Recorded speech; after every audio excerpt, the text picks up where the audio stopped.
The Panzerkampfwagen IV, or Panzer IV, holds the distinction of being one of the most produced and versatile tanks in the German arsenal. While it had its share of issues, it earned a reputation for reliability and was well liked by German tank crews. The Panzer IV was initially conceived as an infantry support tank, intended to work in tandem with infantry units.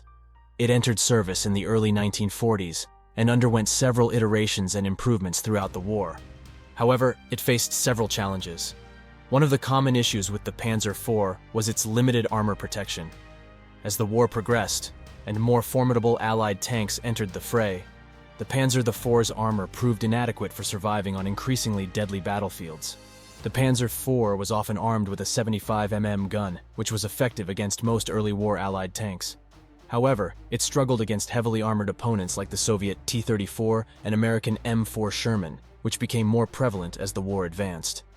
Despite its shortcomings, the Panzer IV enjoyed popularity among German tank crews for several reasons.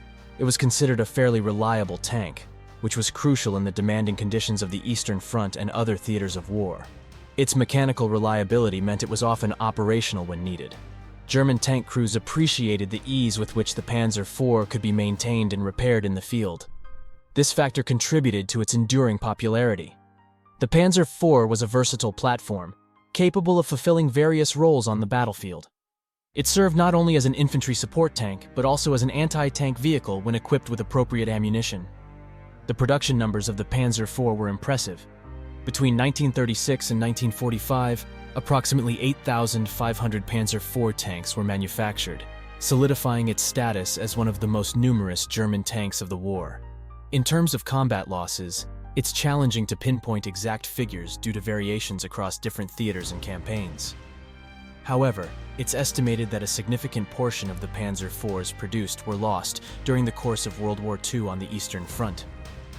They were deployed extensively in combat zones, and the high operational tempo, harsh battlefield conditions, and intense armored engagements led to substantial losses. General Heinz Guderian, one of the most prominent German military commanders of World War II and a key figure in the development of armored warfare doctrine, had a favorable opinion of the Panzer IV. Guderian recognized the Panzer IV's importance in the early stages of the war, particularly during the Blitzkrieg campaigns in Poland and France. He appreciated its versatility and saw it as a valuable component of the German armored forces.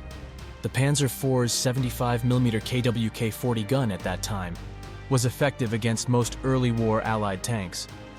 However, it's important to note that as the war progressed and the Germans encountered better armored opponents, Guderian, like other military leaders, became increasingly aware of the Panzer IV's limitations in terms of armor protection. He advocated for the development and deployment of more heavily armored tanks like the Tiger and Panther to counter Soviet tanks. In conclusion, the Panzer IV, despite its limitations, played a pivotal role in the German armored forces. Its reliability, ease of maintenance, and versatility endeared it to its crews. However, the demanding nature of World War II and the evolution of Allied tank technology led to significant combat losses. Despite these challenges, the Panzer IV remains an iconic symbol of German tank production during the war.